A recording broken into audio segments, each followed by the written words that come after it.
In this lesson, I want to talk to you about intervals.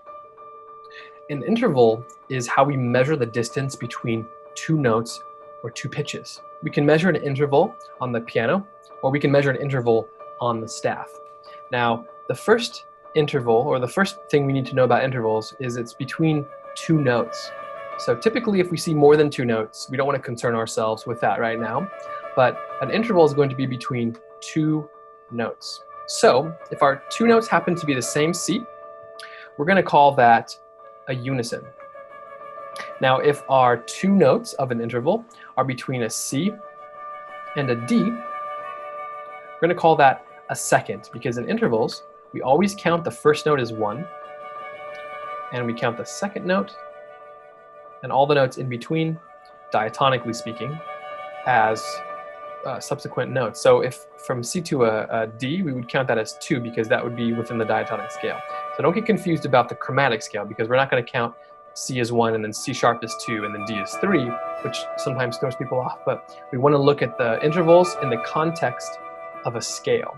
So the next interval would be from C to E in our C major scale. And that would be the interval of a third. So we count the bottom note as 1, we count D as 2, and then our 3, or our E, would be our third note.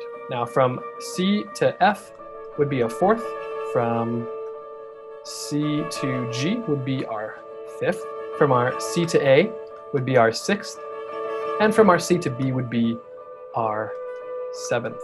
Now occasionally we'll have intervals larger than this, and if we go from C back to a C way up top, so an octave apart, we call that an octave. So a C to C that's the same C is called a unison, but a C to a C that is different, which is 8 notes apart, is called an octave.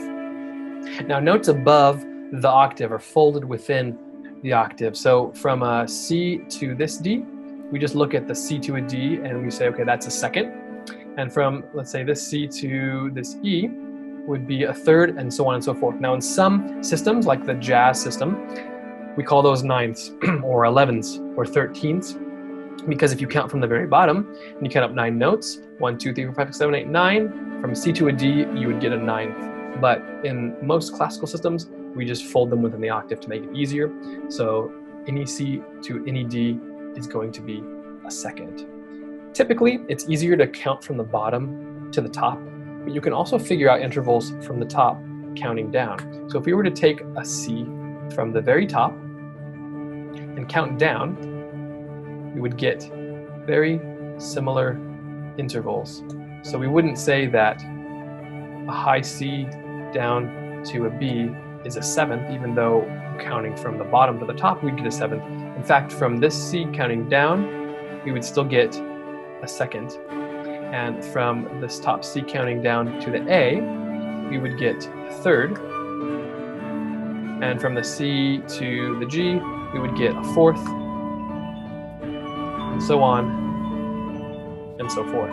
So if you want to figure out the intervals, first start by counting the bottom note or top note, whichever note is your starting note. But then you want to count all of the notes in the diatonic scale between that. So for example, if I wanted to use this note as our bottom note, and then the top note as our top note that I've written here, we would count the C on the bottom, and then we would count all the way up to that A. So from C to A, we have the interval of a sixth. And thank you for watching.